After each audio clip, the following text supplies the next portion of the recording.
மக்களை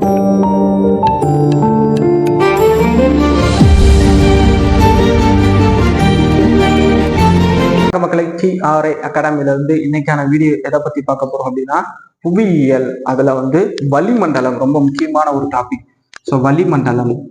ஸோ இதுல 9ஆம் வகுப்புல நியூ புக் 9ஆம் வகுப்புல 3வது பாடமாக இருக்கக்கூடிய இந்த வளிமண்டலத்தை பத்தி பார்க்க போறோம். வளிமண்டலம்னா என்ன, அதுல என்னென்ன அடுக்குகள் இருக்கு, அந்த என்னென்ன அடுக்குகள்ல என்னென்ன மாதிரியான நிகழ்வுகள் நடைபெறுது, ஸோ மேகம்னா என்ன, அதுல எத்தனை அடுக்குகள் இருக்கு, அதுல எதுல மழைப்பொழிவு ஏற்படுத்துது, மழைனா என்ன, சாரல்னா என்ன, கல்மாரி மலைலாம் என்ன அப்படிங்கிறத கம்ப்ளீட்டாக பார்க்க போறோம் புக்கை வச்சே.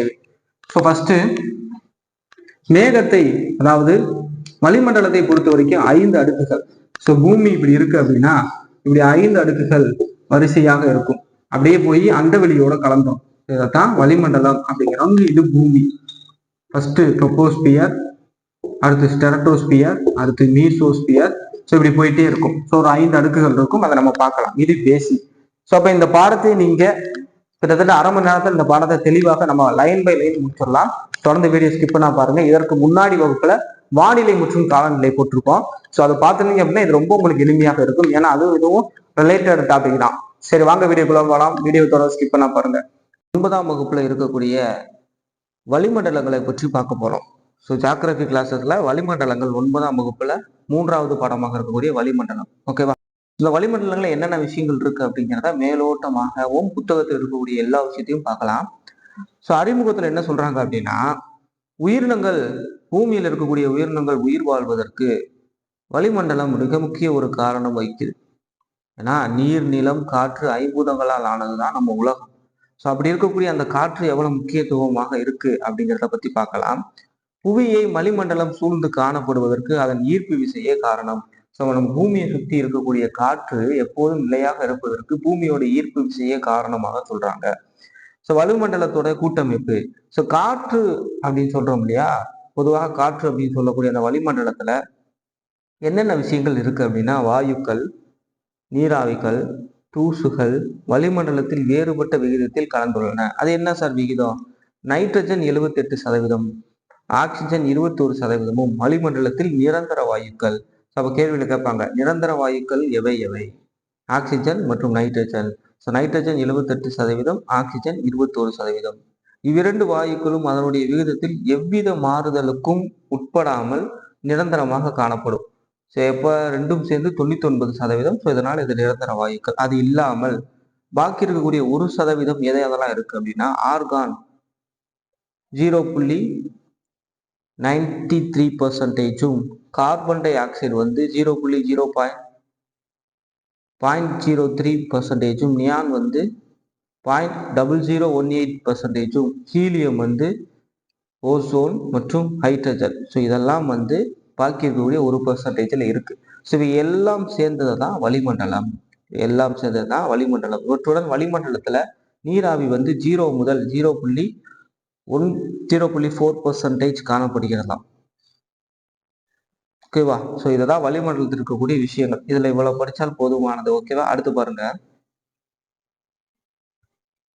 ஸோ உயிரினங்கள் வாழ்வதற்கு ஆக்சிஜன் மிகவும் இன்றியமையாதது. அது எல்லாத்துக்கும் தெரியும். சூரிய கதிர்வீச்சால் மற்றும் சூரியனின் அலைகளில் இருந்து வெப்பத்தினை, ஸோ கார்பன் டை ஆக்சைடு என்ன பண்ணும் அப்படின்னா, சூரியனிலிருந்து வரக்கூடிய அந்த கதிர்வீச்சு மற்றும் வெப்பத்தினை அதிகமாக ஈர்த்து வைத்துக் கொள்ளும். ஸோ இதனால புவி அதிகமாக வெப்பமயதாலுக்கு உட்படும். ஸோ அதனால தான் கார்பன் டை ஆக்சைடு மிகவும் கொடுமையானது அப்படிங்கிறோம். ஸோ கார்பன் டை ஆக்சைடு என்ன பண்ணா, சூரியனிலிருந்து வரக்கூடிய வெப்பத்தை ஈர்த்து வைத்துக் கொள்ள சக்தி அதுக்கு இருக்கு. ஸோ நைட்ரஜன் ரசாயன மாற்றம் எதுவும் அடையாமல் ஒரு செறிவூட்டப்பட்ட வாயுவாகவே உள்ளது. சூரியனிலிருந்து வரும் கேடு விளைவிக்கும் கதிர்வீச்சில் இருந்து ஓசோன் படலம் காக்கிறது. ஓசோன் மண்டலத்தை பத்தி பார்க்கலாம். ஸோ இதெல்லாம் ஸ்டார்டிங்ல கொடுத்திருக்க விஷயங்கள். இது ரொம்ப முக்கியம்.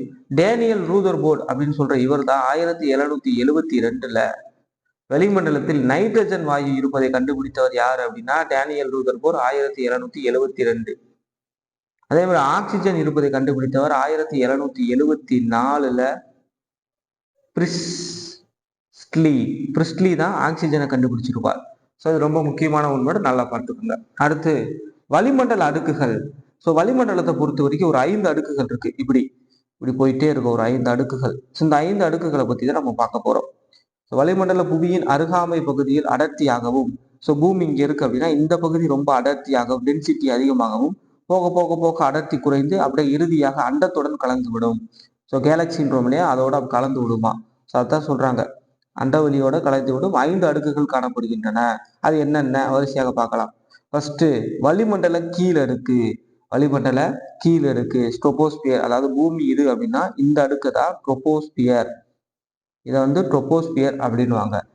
ஸோ வளிமண்டல கீழடுக்கு. ட்ரோபோஸ் என்ற கிரேக்க சொல்லிற்கு மாறுதல் என்று பொருள். ஸோ ட்ரோபோஸ் என்ற கிரேக்க சொல்லிற்கு என்ன பொருள்? மாறுதல் என்பது பொருள். இது வளிமண்டலத்துடைய கீழடுக்கு.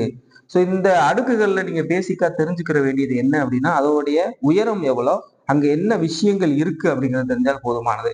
ஸோ இதோடைய உயரமானது துருவ பகுதியில் 8 கிலோமீட்டர் உயரம் அளவிலும், நிலநடுக்கோட்டு பகுதியில் 18 கிலோமீட்டர் உயரம் அளவிலும் காணப்படுகிறது. அப்ப ட்ரோபோஸ்பியர்னா பூமிக்கு அருகில் இருக்கு, அடர்த்தி அதிகமாக இருக்கு, வளிமண்டல கீழடுக்கு.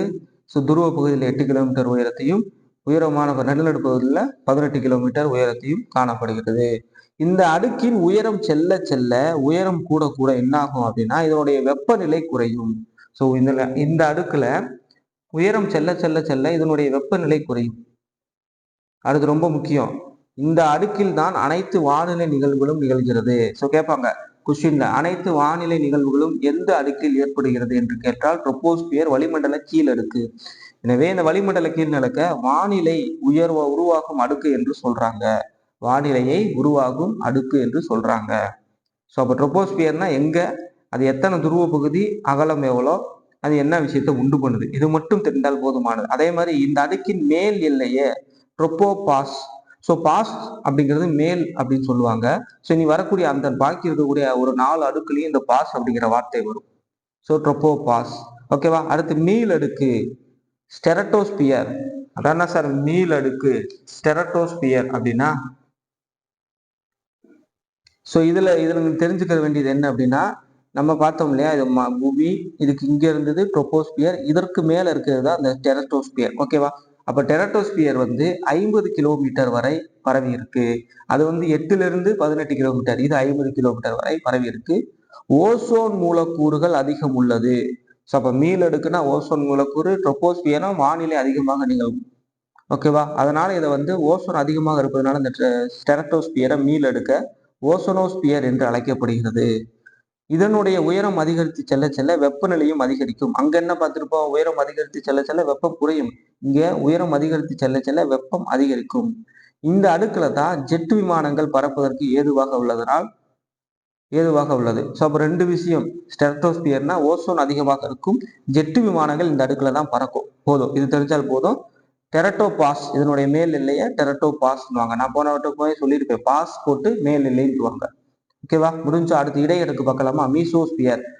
பூமி ஃபர்ஸ்ட் பார்த்தது ட்ரோபோஸ்பியர், அடுத்து ஸ்டெரட்டோஸ்பியர், இதற்கு மேல இருக்குது மீசோஸ்பியர், அதாவது இடையடுக்கு. ஸோ இடையடுக்கை பொறுத்த வரைக்கும் 50 கிலோமீட்டர் முதல் 80 கிலோமீட்டர் வரை உயரம். ஸோ அது ஃபர்ஸ்ட் பார்த்தது 8 முதல் 18, ரெண்டாவது ஸ்டெரட்டோஸ்பியர் 50 கிலோமீட்டர், இப்போ மீசோஸ்பியர் 50 முதல் 80 கிலோமீட்டர் வரை உயரம் காணப்படுகிறது. இங்க உயரம் அதிகரித்து செல்ல செல்ல வெப்பநிலை குறைகிறது.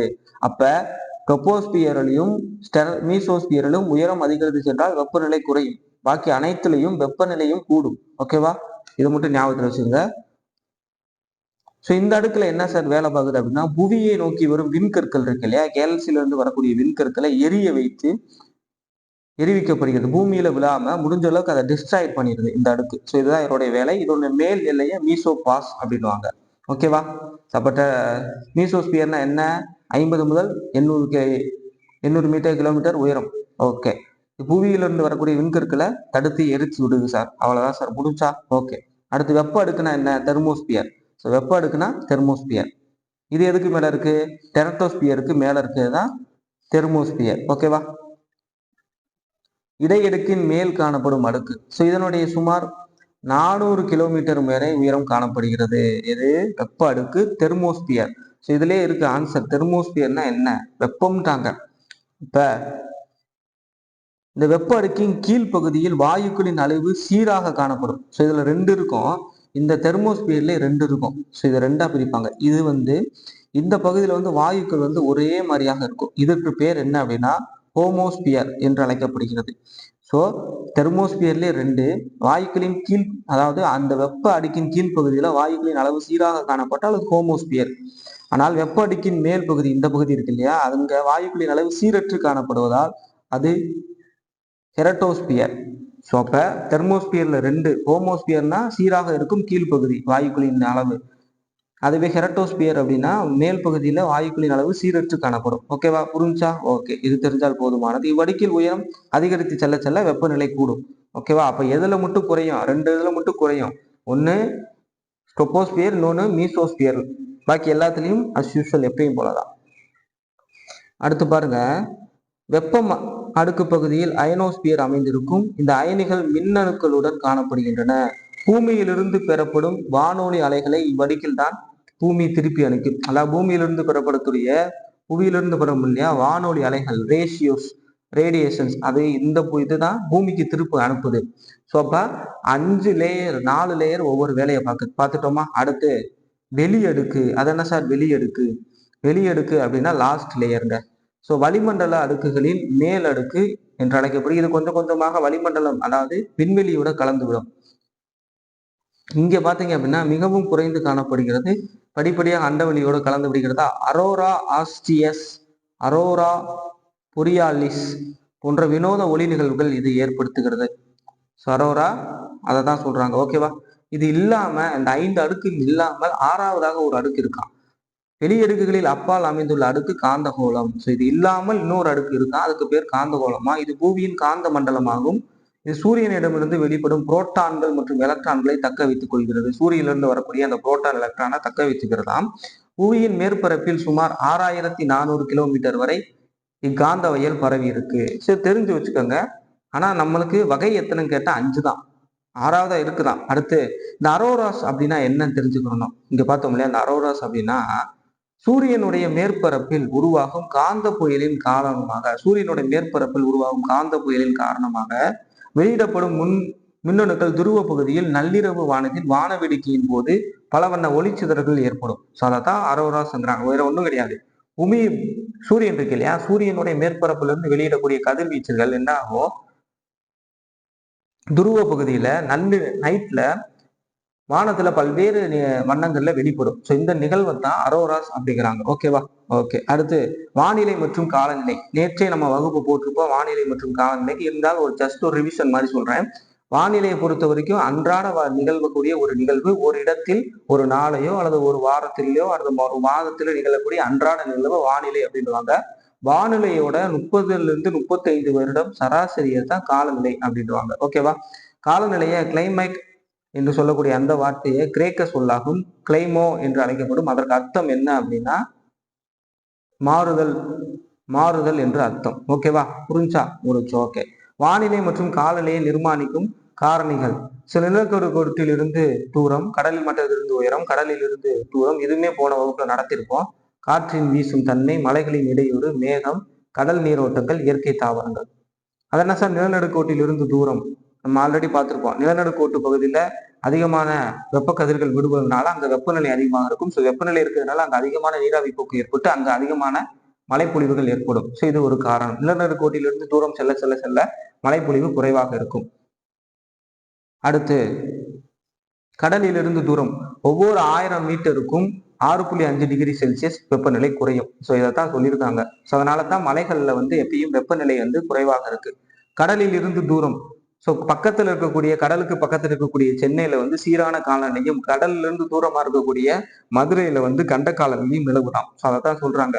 கடலில் இருந்து நிலத்தை நோக்கி வீசினால் அது கடல் காற்று, நிலத்திலிருந்து கடலை நோக்கி வீசினால் அது நிலக்காற்று. ஓகேவா, ஸோ இதெல்லாம் நேற்றே நம்ம நடத்திருப்போம். ஜஸ்ட் ஒன்று ரிவிஷன் மாதிரி தான் சொல்லிட்டு இருக்கேன். அடுத்து மேகமூட்டம் தான் இப்படி அதை போனதுல பார்த்துருப்போம். ஓகே, அடுத்து காற்று தான் என்ன? ஸோ காற்று அப்படிங்கிறத பார்த்துடலாம்.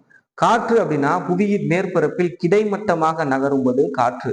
இப்படி செங்குத்தாக நகர்ந்தால் அது காற்று ஓட்டம். ஓகேவா, அதுதான் கொடுத்துருக்காங்க.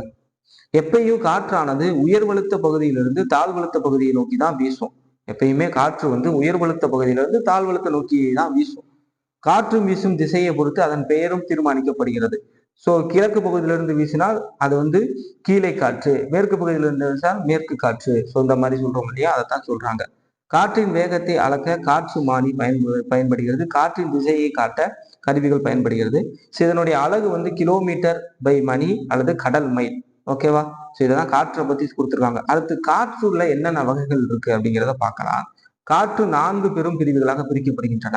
ஒன்று கோள் காற்று, இன்னொன்று காலமுறை காற்று, மாறுதலுக்கு உட்பட்ட காற்று, தலக்காற்று. இது என்னென்னங்கிறத பார்க்கலாம். கோள் காற்று என்று அப்படின்னா வருடம் முழுவதும் ஒரே மாதிரியான திசையை நோக்கி வீசிக்கொண்டிருக்க காற்றுகள் வந்து கோள் காற்றுகள் அல்லது நிலவும் காற்றுகள் என்று அழைக்கப்படுகிறது. ஓகேவா? இதுல வியாபார காற்று, மேலை காற்று, துருவ கீழே காற்றுகள், கோள் காற்றுகள்னா என்ன? இதெல்லாம் டைப்ஸ். கோள் காற்றுகள் எத்தனை வகை இருக்கு, அது என்னென்னங்கிறத பார்க்கலாம். ஸோ ஃபர்ஸ்ட் வியாபார காற்று, ட்ரேட் விண்ட்ஸ் அப்படின்னா வட மற்றும் தென் அரைகோளங்களில் துணை வெப்பமண்டலம் உயர் அழுத்த மண்டலத்திலிருந்து, அதாவது இப்படி பூமி இருக்கு அப்படின்னா வட மற்றும் தென் அரைகோளத்தின் துணை வெப்பமண்டலம் இங்க இருக்கும். மகர ரேகைக்கும் ஆர்டிக்கும் அதே மாதிரி கடக ரேகைக்கும் அண்டார்டிகா வட்டத்திற்கும் இடைப்பட்டதுதான் அந்த துணை வெப்பமண்டல மண்டலங்கள்.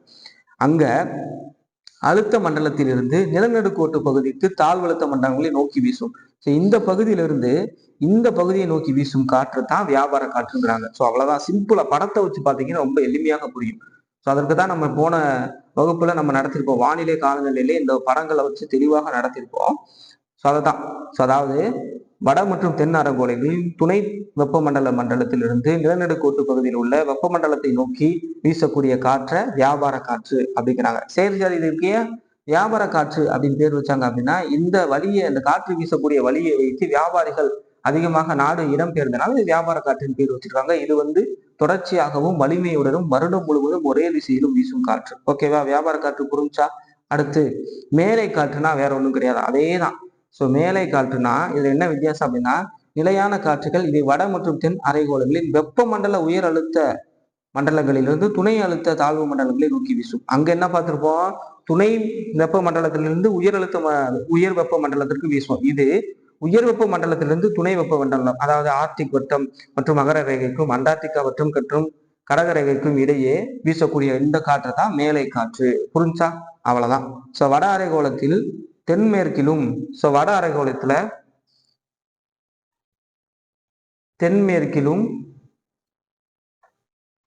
தென்மேற்கிலிருந்து வடகிழக்காகவும், தென் அரைகோளத்தில் வடமேற்கிலிருந்து தென்கிழக்காகவும் வீசுகின்றன. மேலை காற்றுகள் மிகவும் வேகமாக வீசக்கூடியவை. எனவே தென்கோளத்தில் இக்காற்றுகள் 40 டிகிரி அச்சங்கள் கர்ஜிக்கும் 40கள் எனவும், 50 டிகிரி அச்சங்களை கர்ஜிக்கும் 50கள் எனவும், சீரும் 50கள் எனவும் அழைக்கப்படுகிறது. அவ்வளவுதாங்க. ஸோ துருவ கீழே காற்றுகள்லாம் என்ன? போலார் ஈஸ்டர் லைன்ஸ் அப்படின்னா துருவ உயரழுத்த மண்டலத்திலிருந்து துணை துருவ தாழ்வழுத்த மண்டலத்தை நோக்கி வீசும் குளிர்ந்த காற்று. ஸோ துருவத்துடைய உயரழுத்த மண்டலங்கள் இருக்கு துருவ பகுதியில், அங்க இருக்கு துணை துருவ தாழ்வழுத்த மண்டலங்களை நோக்கி வீசக்கூடிய காற்று தான் துருவ கீழே காற்றுகள் என்று அழைக்கப்படுகிறது. இவை வடையறைகோளத்தில் வடகிழக்காகவும் தென்னறைகோளத்தில் தென்கிழக்காகவும் வீசுகின்றன. இக்காற்றுகள் வலுவிழந்து காற்றுகள் ஆகும் அப்படிங்கிறாங்க. கேட்பாங்க, வலுவிழந்த காற்றுகள் என்று அழைக்கப்படுவது எவை? துணை துருவ கீழே காற்றுகள். ஓகேவா? அடுத்து கொரியாசிஸ் விளைவு அப்படின்னு சொல்லக்கூடிய ஒரு விளைவு இங்க கொடுத்துருக்காங்க. புவியின் சுழற்சியின் காரணமாக காற்று தன் திசையை நோக்கி மாற்றி வீசுவது தான் கொரியாசிஸ் விளைவு. இதனை கொரியாசிஸ் என்பவர் கண்டுபிடிச்சதுனால இது வந்து கொரியாசிஸ் விளைவு என்று அழைக்கப்படுகிறது. ஓகேவா? அடுத்து காலமுறை காற்றுகள்னா என்ன? ஸோ காலமுறை காற்றுகள் என்பது ஒவ்வொரு காலத்திற்கும் ஏற்றவாறு தங்களுடைய திசைகளை மாற்றிக்கொண்டு வீசக்கூடிய காற்று வந்து பருவத்திற்கு ஏற்ற மாதிரி தன் திசையை மாற்றி வீசும் காற்று காலமுறை காற்றுகள். அதுல என்னென்ன இருக்கு அப்படின்னா பருவக்காற்று. ஸோ பருவக்காற்றும் இல்லையா, இப்போ ஒவ்வொரு பருவத்திற்கும் ஏற்ற மாதிரி காற்று தன் திசையையும் மாற்றிக்கொண்டு வீசும். ஸோ அதைத்தான் காலமுறை காற்று. அடுத்து மாறுதலுக்கு உட்பட்ட காற்றுகள்னா அதுல என்ன டைப்ஸ் அப்படின்னா சூறாவளி, சைக்ளோன் அப்படிங்கிறோம் இல்லையா என்ற சொல் கிரேக்க சொல்லிலிருந்து பெறப்பட்டது. இதற்கு பொருள் வந்து சுருண்ட பாம்பு என்று பொருள். ஸோ அதிகம் அழுத்த பகுதியிலிருந்து சூறாவளி எப்படி உருவாகுதுன்னு தெரிஞ்சுக்கிறோம். குறைந்த அழுத்தம் உள்ள பகுதிக்கு சுழல் வடிவில் குவியும் காற்று, அதாவது அதிக அழுத்த பகுதியிலிருந்து குறைந்த அழுத்தம் உள்ள பகுதிக்கு உருவாகும் சுழல் வடிவத்துல உருவாகும் காற்றைத்தான் சூறாவளி என்று அழைக்கப்படுகிறது. பூமியின் உடைய சுழற்சியினால் சூறாவளி வட அரைகோளத்தில், இது ரொம்ப முக்கியம், வட அரைகோளத்தில் கடிகாரத்துக்கு எதிர் திசையிலும் தென் அரைகோளத்தில் கடிகார திசையிலும் வீசுகிறது. ஸோ சூறாவளியில என்னென்ன சூறாவளிகள் இருக்கு அப்படின்னா வெப்ப சூறாவளி, மிதவெப்ப சூறாவளி, கூடுதல் வெப்ப சூறாவளி. ஃபர்ஸ்ட் வெப்ப சூறாவளினா வேற ஒண்ணுமே இல்லை, சிம்பிள்ங்க. இதை இந்திய பெருங்கடல் பகுதியில் சூறாவளி என்றும், மேற்கு பசிபிக் பெருங்கடலில் டைபூன் என்றும், கிழக்கு பசிபிக் மற்றும் அட்லாண்டிக் பெருங்கடல் பகுதிகள் ஹரிகேன்கள் என்றும், பிலிப்பைன்ஸ் பகுதிகள் பேக்யூஸ் என்றும், ஜப்பானில் டையூன் என்றும், ஆஸ்திரேலியாவில் விவில்லி என்றும் அழைக்கப்படுகிறது. ரொம்ப முக்கியமான ஒன்றோடு அதிகமாக இந்த பாடப்பகுதி இதான் கேட்பாங்க. ஸோ நல்லா படிச்சு வச்சுக்கோங்க. வெப்ப சூறாவளிகள் கடலோர பகுதியில் அதிகமான உயிர் சேதங்களை ஏற்படுத்துகிறது. ஸோ சூறாவளி சூப்பர் சைக்ளோன் அப்படின்னு சொல்லக்கூடிய இது ரொம்ப முக்கியம். இந்த சூப்பர் சைக்ளோன் 1999 அக்டோபர் மாதம் 29ஆம் நாள் வெள்ளிக்கிழமை என்று இந்தியாவின் ஒடிசா மாநிலத்தில் ஏற்பட்டுச்சு. இதுவரைக்கும் அதிகமான இதுல என்னன்னா 250 கிலோமீட்டர் வேகத்தோட காற்று வீசி கடல் அலை 7 மீட்டர் உயரத்திற்கு ஏற்பட்டுச்சு. 20 கிலோமீட்டர் வரை உள்ள பகுதிகளை சேதத்தை ஏற்படுத்துச்சு இந்த சூப்பர் சைக்ளோன். எப்ப ஒடிசாவில் இதுல 12 கடலோர மாவட்டங்களில் வாழ்ந்த 10 மில்லியன் மக்கள் பாதிக்கப்பட்டார்கள். சுமார் 10,000 பேர் இறந்ததாக சொல்லப்படுகிறது. ஓகேவா. அடுத்து இந்த பெருங்கடல்ல உருவாகும் இந்திய பெருங்கடலில் உருவாகும் இந்த புயல்களுக்கு பேர் வைக்கும் முறை எப்ப உருவாச்சு அப்படின்னா 2000 ஆண்டு உருவாக்கப்பட்டுச்சு. எந்தெந்த நாடுகள் வங்கதேசம், இந்தியா, மாலத்தீவு, மியான்மர், ஓமன், பாகிஸ்தான், இலங்கை, தாய்லாந்து போகிய நாடுகள் பங்கேற்று பெயர்களை கொடுத்தாங்க. இது ஒவ்வொரு நாடும் எப்ப செயல்பாட்டுக்கு வந்துச்சு அப்படின்னா 2004 வருடம். இது ரொம்ப முக்கியம். அடுத்து மிதவெப்ப சூறாவளிகள்லாம் வேற ஒன்றும் இல்லை. 35 முதல் 65 வரை வடக்கு தெற்கு அச்ச குளிர்காற்று திறன்கள் சந்திக்கும் பகுதியில் மிதவெப்ப சூறாவளிகள் உருவாகின்றன. ஸோ மிதவெப்ப சூறாவளிகளை பொறுத்த வரைக்கும் பேசிக்கா இவ்வளவுதான். கூடுதல் வெப்ப சூறாவளிகள்னா 30 60 அச்சம் வரையில வடக்கு தெற்கு அச்ச பகுதியில் இருந்து வீசும் சூறாவளிகளை கூடுதல் வெப்ப சூறாவளிகள் என்று அழைக்கப்படுகிறது. ஓகேவா. சூறாவளிகள் புரிஞ்சா. எதிர் சூறாவளிகள்னா சோ தாழ்வழுத்த மண்டலங்களை சுற்றி உயர்வழுத்த மண்டலங்கள் வருவது எதிர் சூறாவளி. அதுதான் கொடுத்திருக்காங்க. அடுத்து தலக்காற்று. ஸோ தலக்காற்று என்பது ஒவ்வொரு ஏரியாவிலும் ஒவ்வொரு பகுதியில வீசும்.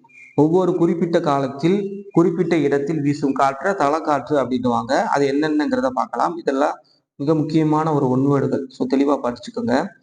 ஃபான் காற்று அப்படிங்கிறது அல்பஸ் ஐரோப்பால வீசும். சிரோக்கா அப்படிங்கிறது ஆப்பிரிக்காவின் வடக்கு கடற்கரை. சின்னூக் அப்படின்னு சொல்லக்கூடிய ராக்கி மலைத்தொடர் வட அமெரிக்கா. லூ அப்படிங்கிறது இந்தியா. நார்வெஸ்டர் அப்படின்னு சொல்லக்கூடிய லூ மற்றும் நார்வெஸ்டர் அதெல்லாம் நம்ம படிச்சிருப்போம். அடுத்து மிஸ்டர்ஸ் அப்படிங்கிறது மத்திய தரைக்கடல் பகுதி பிரான்ஸ். போரோ அப்படிங்கிறது மத்திய தரைக்கடல் பகுதி இத்தாலி. ஸோ இதெல்லாம் தெளிவாக படிச்சுக்கோங்க. வேற வழியே இல்லை. மேகங்கள்லாம் என்ன அப்படின்னா ஒவ்வொரு நாளும் மிக அதிக அளவில் கடலில் நீராவியாக மாறும். அப்ப மேகங்கள் வளிமண்டலத்தில் காணப்படும் ஈரப்பதத்தின் முக்கிய ஆதாரமாக இருக்கு. ஸோ மேகத்துல எத்தனை வகைகள் இருக்கு அப்படிங்கிறத பார்க்கலாம். உயரத்தின் அடிப்படையில் மேகங்களை 3ஆக பிரிக்கிறாங்க. மேல்மட்ட மேகம், இடைமட்ட மேகம், கீழ்மட்ட மேகம். ஸோ மேகத்தை 3ஆக பிரிக்கிறாங்க. சிம்பிள். மேல்மட்ட மேகங்கள்லாம் என்ன? இதுல ரொம்பலாம் நீங்க அதை பார்த்து கன்ஃபியூஸ் ஆகலைன்னா, ஏன் அப்படின்னா ரொம்ப எளிமையாக இருக்கும். நான் சொல்ற மாதிரி நீங்க ஞாபகத்தில் வச்சுக்கோங்க. ஸோ மேல்மட்ட மேகம்னா அதுல ஒரு 3 பார்க்க போறோம். கீற்று. ஸோ மேல்மட்ட மேகத்துல கீற்றை வச்சுதான் வரப்போகுது. அப்ப கீற்று தான் இதுல ஷார்ட்கட். ஓகேவா. ஃபர்ஸ்ட் கீற்று மேகங்கள். கீற்று மேகங்கள் 8000 முதல் 12,000 மீட்டர் உயரத்தில் உயரம் ஞாபகத்தில் வச்சுக்கணும். கீற்று மேகங்கள்லாம் 8000 முதல் 12,000. ஸோ இது மனப்பட மாட்டீங்களா. அடுத்து கீற்று மேகங்கள்லாம் வேற ஒண்ணுமே இல்லை. இது வெந்நீர இலை போல இருக்கும். வெந்நீர இலை. கீற்று எப்படி இருக்கும்? எப்படி இருக்கும் இல்லையா. ஸோ அதுதான் சொல்றாங்க வெந்நீர இலை போன்று இருக்கும். ஓகேவா. இது புரிஞ்சா. இது முற்றிலும் ஈரப்பதம் இல்லாத மேகங்கள் ஆகும். பனித்துகள்களை கொண்ட இம்மேகங்கள் மழைப்பொழிவை தராது. ஓகே. அப்ப கீற்று மேகம்னா 8000 12,000 மீட்டர் உயரத்துல இருக்கும். மெல்லிய இலை போன்று இருக்கும். இங்க மழை ஈரப்பதம் இல்லாத காரணத்தினால இங்க மழை பொழிவை தராது. ஓகேவா. இதுதான். அடுத்து கீற்று திரள் அப்படின்னா வெண்மையான திட்டுக்கள். ஸோ திரள்னா என்ன? இப்படி இருக்கும்ல, திட்டு திட்டா இருக்கும். ரவுண்ட் ரவுண்டா இருக்கும் இல்லையா. ஸோ இதைத்தான் திட்டுக்கள் அல்லது விரிப்பு போன்றோ அடுக்குகளாகவோ அமைந்திருக்கும். இவை பனிப்படிவுகளால் உண்டானவை. அப்ப கீற்று மேகங்கள்னா வெறும் இலை போன்று இருக்கும். அங்க மழை தராது. இங்க கீற்று திரள்கள்னா திட்டு திட்டாக வெண்மையாக அடுக்குகளால் விரிப்புகள் போன்று இருக்கும். இவை பனிப்படிவுகளை உண்டாக்கும். அதெல்லாம் கொடுத்துருக்காங்க. அடுத்து கீற்று படை மேகங்கள். அது என்ன சார் கீற்று படை மேகங்கள் அப்படின்னா மேகங்கள் வெண்மையான பால் போன்ற வெள்ளை நிறத்தில் இருக்கும். கண்ணாடி போன்று இருக்கும். அவ்வளவுதான். ஸோ கீற்று படை மேகங்கள்லாம் இதுதான். அடுத்து பாருங்க.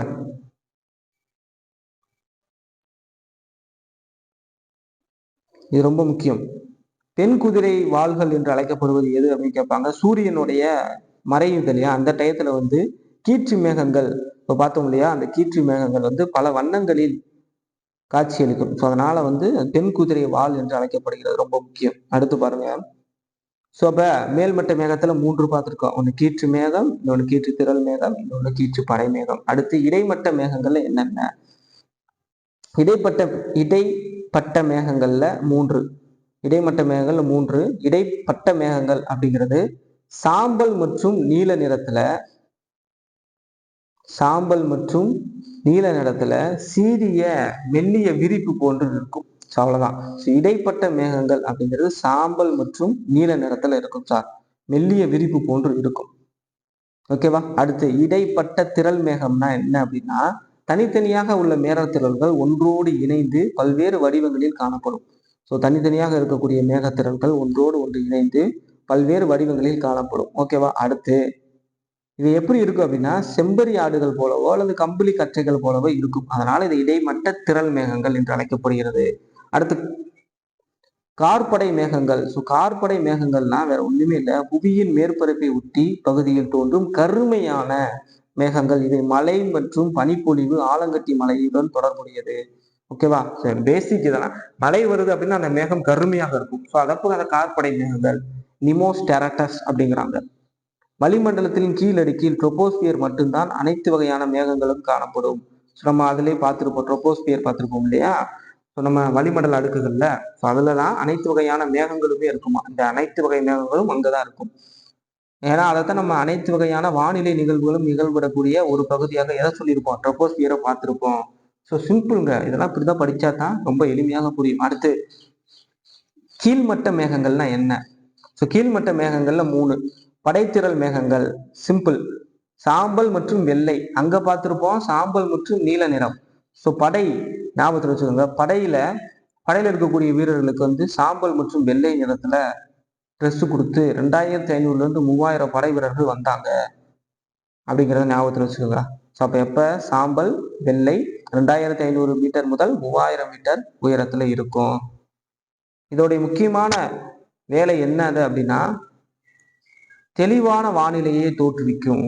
தெளிவான வானிலையை தோற்றுவிக்கும். ஓகேவா. அடுத்து படை மேகங்கள்னா என்ன?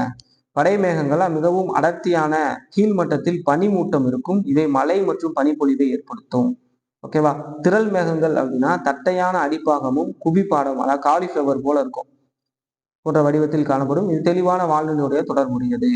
அடுத்து கார் திரள் மேகங்கள் இப்பதான் பார்த்தோம், மழையுடன் தொடர்புடையதாக இருக்கும், கனமழையை ஏற்படுத்தக்கூடியதாக இருக்கும். கல்மாரி மலை என்று சொல்லக்கூடிய அந்த மலைகளை ஏற்படுத்தும். ஓகே. அடுத்து இப்ப மேகங்கள் முடிஞ்சு அடுத்து பொழிவு பார்த்துட்டோம் அப்படின்னா கம்ப்ளீட்டா அந்த பாடம் முடிச்சிடலாம். பொழிவுனா என்ன அப்படின்னா, சுருங்கிய நீராவி இருக்கு இல்லையா. வெப்பத்தின் காரணமாக நீர்நிலையில் இருக்கக்கூடிய நீராவி வளிமண்டலத்திற்கு செல்லும், மேகங்கள் குளிர்விக்கப்பட்டு மழையாக பொழியும். இதுதான் நிகழ்வு. அப்ப சுருங்கிய நீராவி நீரின் பல்வேறு வடிவங்களில் புவியை வந்தடையும். இந்த நிகழ்வை தான் புவி பொழிவுங்கிறாங்க. வானத்திலிருந்து அந்த நீராவி வந்து நீராக பூமியை வந்து அடையணும். ஸோ அதைத்தான் வந்து வானிலை பொழிவு அப்படிங்கிறாங்க. ஓகேவா. அதுல என்னென்ன விஷயங்கள் அப்படிங்கிறத பார்க்கலாம். வெப்பநிலை, உயரம், மேகத்தின் வகை, வளிமண்டலத்தின் நிலைப்பாடு, பொழிவு செயல்முறை, இதெல்லாம் வந்து வானிலை நிகழ்வுகள் அந்த பொழிவுக்கான காரணங்களாக இருக்கு. ஸோ மலைகள்ல நிறைய வகைகள் இருக்கு, அது என்னென்னங்கிறத பார்க்கலாம். ஃபர்ஸ்ட் சாரல். சாரல் மலைனா ட்ரிசில் அப்படின்னா வேற ஒன்றும் இல்லை, 0.5 மில்லிமீட்டருக்கு குறைவான விட்டம் இருந்தால் அது ட்ரிசில். ஓகேவா, முடிஞ்சு. அடுத்து பனி அப்படின்னா உரைநிலைக்கும் கீழாக நீர் சுருங்கும் இல்லையா, அந்த நிலையத்தான் பனி பொழிவுன்றுவாங்க. இதுல பொதுவாக முழுமையான பொழிப்பொழிவு இருக்கும். ஸோ இதெல்லாம் அந்த பனியில வந்து ஒளி புக முடியாத தன்மை இருக்கிறதுனால அது மங்கலான ஒரு சூழ்நிலையை ஏற்படுத்தும். ஸோ இதுதான் பனி பொழிவு. ஓகேவா. அடுத்து கல்மாரி மலைனா 2 சென்டிமீட்டருக்கும் மேல் விட்டமுடைய பனிக்கட்டிகள் மலையாக பொழிந்தால் அது கல்மாரி மலை. ஸோ இந்த கல்மாரி மலை பெரும்பாலும் உயிர் சேதங்களை ஏற்படுத்தும். ஓகே, புரிஞ்சா. அடுத்து மழைப்பொழிவு. ஸோ மழைப்பொழிவு அப்படின்னா வேற ஒண்ணுமே இல்லை, ஈரப்பதம் கொண்ட காற்று திரள்கள் மேலே உயர்த்தப்பட்டு மேகங்களாக உருவாகி பின்பு நீர்களாக புவியை வந்தடையும். இதைதான் ரெயின்ஃபால் அப்படிங்கிறாங்க. ஸோ அதுல வெப்பச்சலன மழைப்பொழிவு, புயல், சூறாவளி மழைப்பொழிவு மற்றும் மலை தடுப்பு மழைப்பொழிவு என்னென்னங்கிறத பார்க்கலாம். வெப்பச்சலன மழைப்பொழிவு அப்படின்னா 4 மணி மழைப்பொழிவு.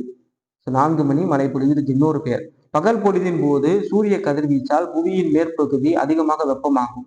அதுல காற்று வெப்பமடைவதால் விரிவடைந்து மேலே போகும். அப்படி மேலே போன காற்று குளிர்விக்கப்பட்டு வெப்பச்சலன காற்றோட்டம் உருவாக்கும். இந்த காற்றோட்டம் சுருகி மேகங்களாக வெப்பச்சலன மழையாக குடிக்கிறது. நிலநடுக்கோட்டு பகுதியில் மாலை வேளைகள் அடிக்கடி நிகழும். துணை வெப்பமண்டலம் மற்றும் வெப்பமண்டல பகுதிகளில் மிதவெப்ப மண்டல கோடை காலையில் மழைப்பொழிவு நிகழும். சிம்பிளுங்க. என்ன சொல்றாங்க அப்படின்னா, வெப்பச்சலன மழை அப்படின்னா என்ன, ஒண்ணும் இல்லை, காலை நேரத்துல சூரியனானது பூமியின் மீது படும். ஸோ அதனால அந்த வெப்ப கதிர்வீச்சின் மூலமா நீராவி சுருங்கி வளிமண்டலத்திற்கு போகும். அந்த வளிமண்டலத்தின் மீது வெப்பச்சலன காற்றோட்டம் பட்டு சாயங்கால நேரத்துல அதுல மழையாக பொழியும். ஸோ அது எங்கெங்க நிகழும் அப்படின்னா, நிலநடுக்கோட்டு பகுதி இருக்கக்கூடிய துணை வெப்ப மண்டலம் மற்றும் வெப்பமண்டல பகுதிகளில் மாலை பொருளில் நிகழும். இது கோடை காலத்தில் நிகழும். ஸோ அதைதான் சொல்லியிருக்காங்க. ஓகேவா. அடுத்து சூறாவளி மழை பொழிவுனா, அடர்த்தியான காற்று திரள்கள் ஒன்று ஒருமுகப்படுத்தப்பட்டு பின்பு மேல் நோக்கி சென்று வெப்பம் மாறா நிலையிலும் குளிர்ச்சி அடைந்து பொழியும் மழை சூறாவளி மழை. இந்த இடத்துல அந்த காற்று இப்படி மேலே போய் குளிர்ச்சி அடைந்து மழை பொழிவை தந்தால் அது சூறாவளி மழை. அடுத்து மழை தடுப்பு மழைனா வேற ஒண்ணும் இல்லை. இப்படி ஒரு மழை இருக்கு அப்படின்னா, இங்க வரக்கூடிய காற்று இங்க பட்டு இங்க வானத்துல மோதி இந்த பகுதியில மழையை தரும். இது காற்று மோதும் பக்கம். இந்த ஆப்போசிட்ல இருக்க இந்த பகுதி காற்று மோதா பக்கம், இங்கே மழை பொழிவை தராது. ஓகேவா. அவ்வளவுதான். இதற்கு எடுத்துக்காட்டு நம்ம மேற்கு தொடர் தென்மேற்கு பருவக்காற்று வீசுது இல்லையா, கேரளாவில இருந்து வீசும். அப்ப தமிழ்நாட்டுல இங்க மலை பிரதேசம் இருக்குன்னா இங்க ஓரளவிற்கு தான் மழையை தரும். பாக்கி இருக்கக்கூடிய வட மாவட்டங்களுக்கு நிறைய மழையை தரும். ஸோ அதான் சொல்றாங்க. ஸோ ஈரப்பதம் அப்படின்னா காற்றில் உள்ள ஈரத்தின் அளவினை குறிப்பது ஈரப்பதம். ஸோ நீராவி இருக்கு இல்லையா, அதோட அளவை குறிப்பதா ஈரப்பதம். ஸோ இதன் ஈரப்பதம் அதிகரித்தால் மழைப்பொழிவு அதிகமாக இருக்கும். ஸோ ஒப்பு ஈரப்பதம்னா என்ன அப்படின்னா, காற்றில் அதிகமாக உள்ள ஈரப்பதத்திற்கும் காற்றில் எப்போதும் இருக்கக்கூடிய ஈரப்பதத்திற்கும் இடையே உள்ள விகிதத்தை தான் ஒப்பு ஈரப்பதம் என்கிறாங்க. ஓகேவா. ஈரப்பதம் புரிஞ்சா ஓகே. ஸோ அவ்வளோதான். ஸோ கம்ப்ளீட்டாக முடிச்சிட்டோம். இப்போ புக் பேக்கை பார்த்துட்டோம் அப்படின்னா இந்த பாடம் முடிஞ்சு. ஃபர்ஸ்ட் பாருங்க, டேஷ் உயிர் வாழ இன்றியமையாத வாயுவாக திகழ்கிறது அப்படின்னா ஆக்சிஜன். அடுத்து வளிமண்டலத்தில் கீழ் உள்ள அடுக்குக்கு டேஷ் என்று பெயர். என்ன, கீழடுக்கு, அதாவது ட்ரோபோஸ்பியர். அடுத்து வானொலி அலைகளை பிரதிபலிப்பது எது, இடையடுக்கு, மீசோஸ்பியர். வாயு நிலையிலிருந்து திரவ நிலைக்கு நீரானது மாறுகிறது செயல்பாட்டினை டேஷ் என்று அழைக்கிறோம், பொழிவு. தான் பார்த்தோம். ஸோ டேஷ் புவியின் முக்கியமான ஆற்றல் மூலம் சூரியன். அனைத்து வகை மேகங்களும் டேஷில் காணப்படுகின்றன.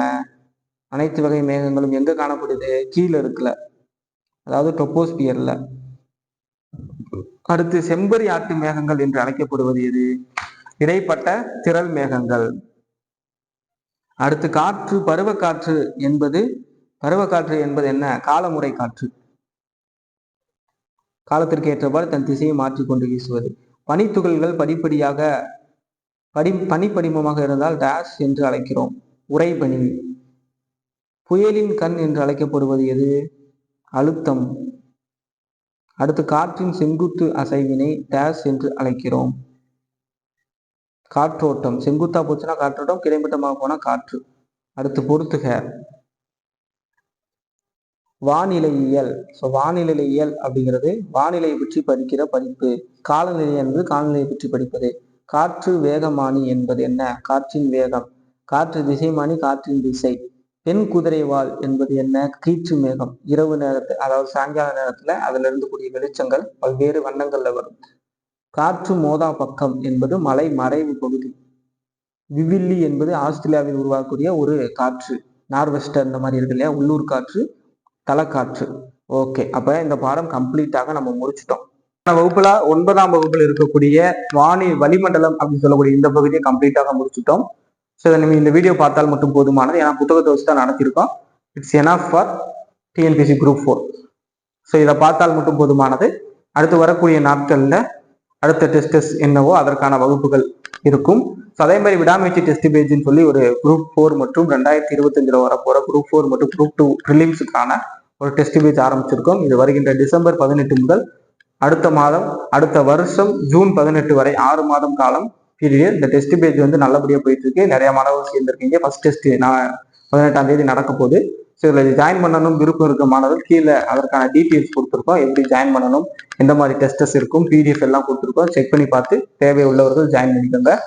அதே மாதிரி தமிழில் வந்து நியூ சிலபஸுக்கான free classes, new syllabus TNPSC விட்டுட்டாங்க. ஸோ அதற்கேற்ற மாதிரி நியூ சிலபஸஸ்க்கு ஃப்ரீ கிளாஸஸ் வந்து ரெடி பண்ணிட்டு இருக்கோம். அது வரக்கூடிய திங்கட்கிழமை 23/12/2024 டெய்லியும் லைவ் கிளாஸஸ் இருக்கும். ஸோ அதை பற்றியான அனௌன்ஸ்மெண்ட் வீடியோ கூடிய விரைவில் வரும். அடுத்த ஒரு வீடியோவில் சந்திப்போம். அது வரைக்கும் நன்றி, வணக்கம்.